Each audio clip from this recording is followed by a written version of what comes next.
Oi, gente, tudo bem por aí? Bom dia, boa tarde, boa noite. Seja a hora que você estiver ouvindo o toque de Clara, que o Senhor te abençoe. Eu continuo meio resfriada, tô melhor. Muito obrigada por todas as receitas, por todas as solicitações de melhoras, né? Obrigada pelas orações, obrigada por tudo, vocês são os amores. Me sinto muito amada aqui com vocês. A ouvinte Dil pediu para eu comprar um remédio chamado Resfenol. Eu não comprei ainda, mas eu vou comprar. Eu tô bem melhor, com a garganta um pouco seca, às vezes eu vou tossir, mas nada pode nos impedir.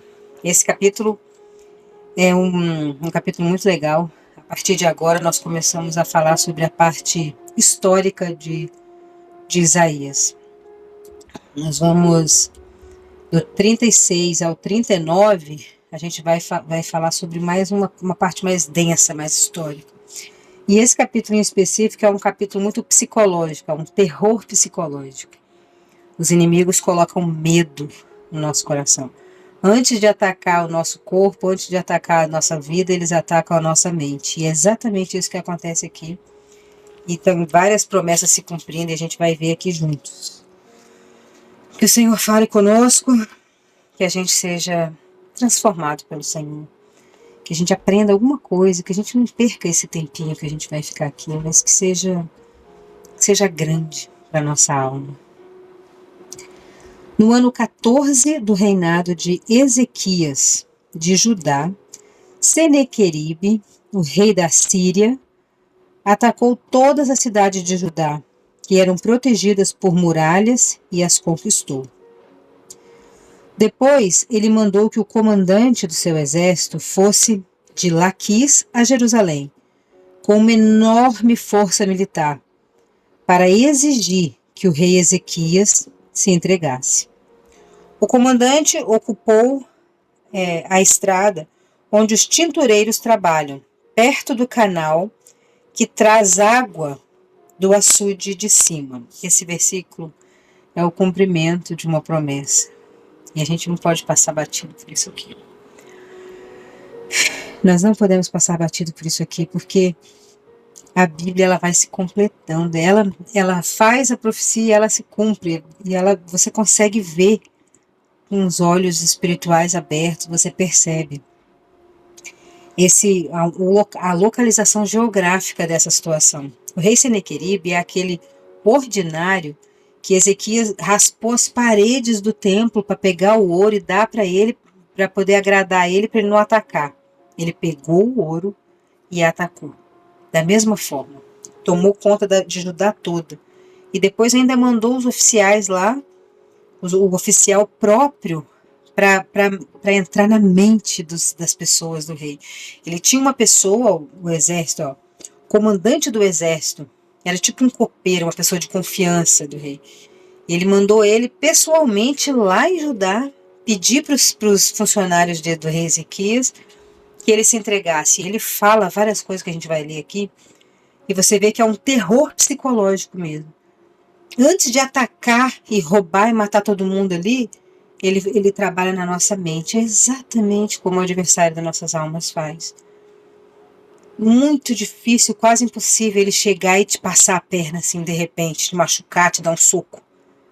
Ele vem devagar, ele vem minando, ele vem falando que você não é importante, que seu trabalho é fraco, que você ganha pouco, que você não consegue, não pode, que você é velho, que você é jovem demais, que você é burro demais, que você é inteligente demais, que você é isso demais. Ele sempre faz alguma coisa para minar a sua mente. É um terror psicológico mesmo. Primeiro ele enfraquece você por dentro, para depois te dar uma rasteira e te derrubar por fora. É exatamente isso que Senaqueribe está fazendo nesse momento, depois de ter já destruído tudo, tomado tudo. Ele queria mais, ele queria o rei. E aí nesse versículo aqui, vou ler esse pedacinho. Depois ele mandou esse cara, especialista em terror psicológico, ir lá falar com o pessoal lá, né? Com uma enorme força militar para exigir que Ezequias se entregasse. O comandante ocupou esse lugar aqui, a estrada onde os tintureiros trabalham, perto do canal que traz a água do açude. Aí nós vamos ver aqui. Nós vamos vir, nós já lemos sobre isso, quer ver? Que legal isso aqui. Deixa eu ver se eu acho. Nós lemos em Ezequias, em Isaías, eu acho que é capítulo 7. Espera um pouquinho. Que eu vou achar aqui. Ó, capítulo 7 de Isaías, ó. O Senhor Deus disse a Isaías: vá com seu filho Sear-Zabê encontrar-se com o rei Acás. Acás era o pai de Ezequias, que hoje, décadas depois, é o rei de Judá. Esse que Senaqueribe está tocando terror nele lá. Mas aqui no capítulo 7, Deus manda ele levar o filho dele, Acás, Senaqueribe, não é o nome dele? Senaqueribe, não. Cadê? Capítulo 3, versículo 3. Sear-Jazube é o nome do filho do rei de Isaías. Ele fala assim, ó, vai lá encontrar com o rei Acás. Onde ele estará? Ele estará na estrada onde os tintureiros trabalham, perto do canal que traz água do açude de cima. Então, Isaías foi com seu filho conversar com Acás, que é pai do Ezequias. E Acás não quis se conceder. Acás negou Deus, Acás não quis saber da solução que Isaías tinha para ele, que era: confie no Senhor, confie em Deus, não confie em carros, em cavalos, em poderes, confie no Senhor. E ele negou. Exatamente nesse lugar, ó. Ele estará na estrada onde os tintureiros trabalham, perto do canal da água do açude de cima. Aí nós vemos aqui agora no capítulo 36, versículo 2. Depois ele mandou o comandante a Jerusalém com uma enorme força até o rei Ezequias, para o rei Ezequias, que é filho de Acás, se entregasse. O comandante ocupou a estrada onde os tintureiros trabalham, perto do canal que traz a água do açude de cima. Por que eu estou mostrando isso? Porque é muito grande isso. Meu celular mexeu aqui. É muito grande isso, porque lá no capítulo 2, capítulo 7, Deus falou com ele que a desgraça dele ia acontecer ali. E ele negou Deus. E quando chegou aqui, décadas depois, o filho dele é o rei, no mesmo lugar. O que acontece? O mal, ele vem aonde você caiu, aonde você negou Deus, ele volta, ele faz você virar, rodar. Às vezes você está com um problema tão grande, você não consegue sair daquele momento ali, é porque você está encalhado ali, você está travado ali, você negou Deus ali, naquele lugar. E ele volta e se vinga de você no mesmo lugar. No mesmo lugar, eles foram lá debochar, te humilhar. E que coisa grande, eu queria que vocês entendessem a dimensão disso. No momento que você nega Deus, você vai voltar. Você vai dar uma volta no mundo, vão passar décadas, o seu filho vai ser o rei e você vai ter que acertar as contas no mesmo lugar, até você aceitar a sua missão de vida ali. 3 autoridades de Judá saíram para encontrar com ele. O encarregado do palácio, prestem atenção nisso aqui também que é muito legal. O encarregado do palácio, quem é? Eliaquim, filho de Ilquias. O escrivão, Sebna, e o conselheiro do rei, Joá, filho de Asap. Se a gente ler qualquer jeito, a gente não vai nem perceber o que está acontecendo aqui. Mas a gente precisa voltar ao capítulo 22, quando eu falei de Sebna. Quem está acompanhando essa leitura aqui vai perceber. Sebna era uma pessoa orgulhosa. Ele ficava se exaltando, ele queria as coisas tudo para ele fazia tudo por interesse. Ele era o... Cadê aqui? 3 autoridades. O encarregado do palácio. Sebna era encarregado do palácio. Lá no capítulo 22, que eu vou ler para a gente lembrar, Deus falou com ele que ia tirar ele do cargo porque ele era muito orgulhoso e ia colocar Eliaquim. Vamos lá no 22 para a gente ver? Esse eu acho que. O Senhor Deus disse a Sebna: eu vou tirar você da sua alta posição e vou rebaixá-lo. Então chamarei o meu servo Eliaquim, filho de Uquias, e eu vestirei com uma roupa de administrador, e lhe darei o cinto que você usava, passarei a ele toda a autoridade que você tinha. E Eliaquim será como um pai para os moradores de Jerusalém e de Judá, e etc, etc. Você pode voltar lá e assistir o capítulo 22, que ele fala que ele ia tirar Sebna de lá, mas falou agora, profetizou e não aconteceu nada. Então, mas com o passar dos anos, da década do tempo, nós chegamos aqui no 36 e nós lemos que o encarregado do palácio é Eliaquim e o escrivão é Sebna. Ele foi rebaixado, como Deus tinha falado lá no capítulo 22, através de Isaías. Então, as promessas na sua vida podem até demorar, pode estar demorando, na sua mente, na sua concepção, mas elas vão se cumprir. Tanto as boas quanto as ruins. Se o Senhor falou, vai se cumprir. E o Senhor é poderoso para te abençoar, para te transformar, para mudar a sua história completamente. Se você acreditar que décadas depois, tudo que foi profetizado lá está se cumprindo aqui. O oficial assírio lhe disse: levem para Ezequias essa mensagem do grande rei, Senequeribe, aquele ladrão, o rei da Síria. Em que está baseada a sua confiança? Olha que ousadia. Eles foram lá tocar o terror e mandar os funcionários, esses 3 funcionários, ir lá e falar com o rei Ezequias. Em que está baseada a sua confiança? Será que você pensa que as palavras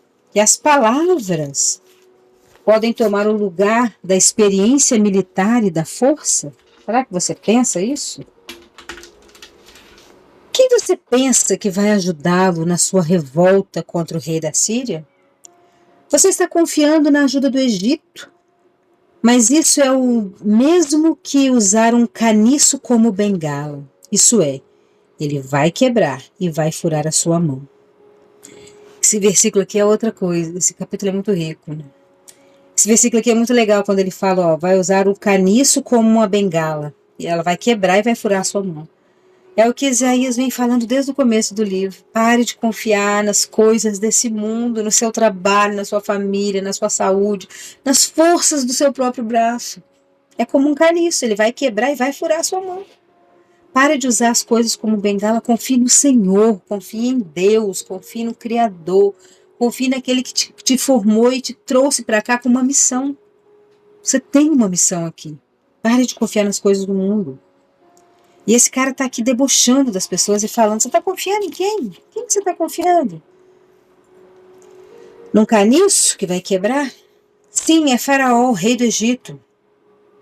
Assim é Faraó, o rei do Egito, para aqueles que nele confiam. Traidor, né? Vai dar ruim. Ou por acaso você vai me dizer que confia no Senhor, o seu Deus? E aí? E não foram os santuários e os altares do Senhor que Ezequias destruiu quando mandou que o povo de Judá e de Jerusalém adorasse num só altar? Eu vou fazer um trato com vocês em nome do rei. Terror psicológico, humilhação, menosprezando tudo que você é e que você tem, para te enfraquecer psicologicamente, para deixar o medo entrar no seu coração e você parar de fazer o que precisa ser feito. Eu vou fazer um trato com você em nome do rei. Eu lhes darei 2.000 cavalos se vocês puderem arranjar homens o suficiente para montá-los. Você não poderia vencer nem mesmo o oficial assírio, menos graduado. Vocês são uns merda. Vocês são fracos, vocês são ruins. Eu estou te dando 2.000 cavalos. Terror psicológico fortíssimo nesse capítulo. Você está vivendo isso? As pessoas estão menosprezando a sua vida, a sua saúde, o seu trabalho, a sua profissão, a sua inteligência. Vamos ver o que Deus vai falar com a gente sobre isso aqui. Você não poderia vencer ninguém, você é horrível. Os egípcios... espera que os egípcios mandem cavalos de guerra e cavalaria? Você pensa que eu ataquei e destruí o seu país sem a ajuda de Deus? Olha que ousadia desse homem. O Senhor? Foi o próprio Deus que me mandou atacá-lo e destruí-lo. Mentiroso. Mentiroso. As pessoas que estão te atacando, que estão menosprezando, que estão te fazendo terror psicológico em você são mentirosas. Não acredite nelas. Acredite no Senhor. Não acredite nelas. Então ele aqui em Sebne e Joá disseram ao oficial: Senhor, fale em aramaico, por favor, pois nós entendemos. Não fale em hebraico, porque todas as pessoas que estão aqui nas muralhas vão escutar. E ele respondeu: Vocês pensam que o rei mandou eu dizer todas essas coisas somente para vocês e para o seu rei? Não. Eu estou falando também para as pessoas que estão sentadas nas muralhas e que terão que comer as suas próprias fezes e beber a sua própria urina. Vocês também vão fazer isso. Então ele ataca não só você, ele ataca as pessoas que estão do seu lado. Ele ataca os soldados que estão do seu lado, ele ataca a sua família, ele ataca tudo para menosprezar você. Você vai comer a sua própria fezes, sua própria urina. Humilhação ao extremo, nenhum tipo de dignidade. É isso que eles fazem com a gente, para nos render. Preste atenção se você não está passando por isso. Então o oficial ficou de pé e gritou em hebraico: Escutem o que o grande rei, o rei da Síria, está dizendo a vocês. Ele mandou avisar que não deixem que Ezequias os engane, pois ele não poderia salvá-los. E não deixe que ele os convença de confiar no Senhor. Os convença a confiar no Senhor. Não pense que Deus os salvará e não deixará que o nosso exército assírio conquiste a cidade de vocês. Não deem atenção a Ezequias. O rei manda que vocês saiam da cidade e se entreguem. Vocês terão licença para comer uvas das suas próprias parreiras e figo das suas figueiras, e para beber água dos seus próprios poços. Olha que ordinário, nojento. Ele entra, ele detona toda a sua estrutura familiar, de amizade, de trabalho, de tudo. Ele toca o terror em todo mundo, ele mete medo em todo mundo ao seu redor e depois ele fala que as pessoas vão aproveitar das coisas delas. Isso é direito nosso. Eu posso beber da minha fonte, da minha água. Não, eu vou te prender, você vai ficar de mal do rei, você vai ficar de mal de fulano, de beltrano, de ciclano, você não vai mais andar com ele, eu vou te deixar beber a sua água. São muito ordinários, é um terror psicológico, ele te confunde. Você não percebe que você está sendo manipulado por ele. Está com medo de beber o próprio xixi, como ele ameaçou. E aí você faz o que ele quer para você beber a sua própria água, para você usufruir do seu próprio dinheiro. Você fica submissa, você trabalha, ganha o seu dinheiro, mas você é totalmente submissa a essa pessoa porque você tem que pegar o dinheiro para comprar coisas para você comer. O seu próprio dinheiro que está em domínio dos outros. Porque eles fazem um terror tão grande, te confunde tanto, que você acredita que isso é o certo. É isso que eles estão fazendo aqui. E até que o rei os leve para morar num país parecido com o de vocês, onde há plantações de uva para dar vinho e onde há trigo para fazer o pão. Ele só não disse que eles seriam escravos. Né? Ele está dizendo que tem uva e pão. Quem vai plantar? Quem vai colher? Quem vai ganhar nada? Você. Não deixem que Ezequias os engane, fazendo que vocês pensarem que Deus vai salvá-los. Será que os deuses das outras nações os salvaram do rei da Síria? Onde estão agora os deuses de Ramate e de Arpade? Onde estão os deuses de Sefarvaim? Será que eles salvaram Samaria do seu poder? Do meu poder? Quando foi que os deuses de todos esses países salvaram o nosso rei? Os salvaram do nosso rei. Acontece que ele está falando de reis que não prestam, não são reis bons. Nós sabemos, Judá sabia do nosso rei criador, que é o criador de tudo. Mas ele está usando, como ele destruiu todas as cidades, ele está falando para você, você não vai conseguir também. Fulano, Ciclano e Beltrano não conseguiram. Eu domino todo mundo. Eu sou o forte. Você obedece. Você trabalha, me dá o dinheiro e aí você chora, sofre para você pegar o seu próprio dinheiro para usufruir. Isso. Quando foi que os deuses salvaram você do nosso rei?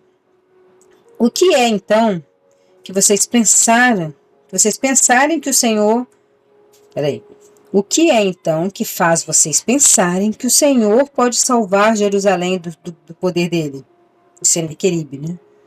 Mas o povo ficou calado, como o rei Ezequias havia mandado. E eles não disseram nenhuma só palavra. Então Eliaquim, Sebne e Joá rasgaram as roupas em sinal de tristeza e foram contar ao rei tudo aquilo que o oficial assírio tinha dito. O ápice desse capítulo, que já estamos com 20 minutos, infelizmente, eu queria que fosse mais rápido, é a ordem do Ezequias, do rei Ezequias. Fiquem calados diante de tudo isso que nós conversamos, diante de tudo isso que o Senhor transmitiu para você, te fez lembrar, te fez entrar na história, te fez perceber como você está sendo abusado psicologicamente por chefe, maridos, esposas, família e sei lá quem mais. Fique calado. O rei falou, diante de todo esse confronto, de toda essa afronta, fiquem calados. Fiquem calados. Então a palavra para o seu coração. Shhh, fique calado. Até amanhã.